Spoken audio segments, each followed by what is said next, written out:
CBI விசாரணைக்கு தானே கேக்குறாங்க, விசாரிக்க கூடாதுன்னு யாரும் சொல்லல. இன்னொன்னு சிபிஐ பார்த்து நீங்க இவ்வளவு பயப்படுறீங்க? அப்ப நீங்க எதை தப்பு பண்றீங்க? எக்ஸாக்ட்லி, ஏன் பயப்படுறீங்க? யோ, யாரு விசாரிச்சா என்னையா, எனக்கு என்ன பயமா? விசாரிங்க, நாங்க நல்லா தான் பாதுகாப்பு கொடுத்துருக்கோம்.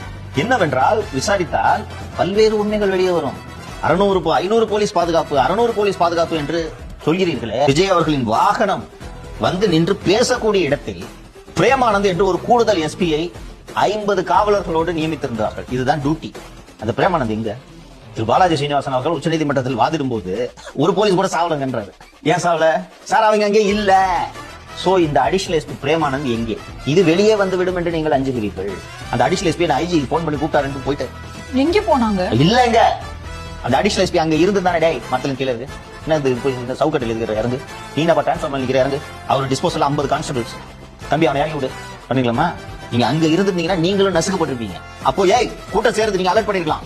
யோ வண்டி எங்க நிப்பாட்டியா, கான்ஸ்டபிள் செத்துருவான், கை ஒன்று வச்சுட்டு பொம்பளைக்கு நிக்குது, நீங்க எங்கேயா போனீங்க? அந்த பஸ் நிக்குதுலப்பா, அந்த சர்க்கம்ஃபரன்ஸ்ல போலீஸ் எங்க?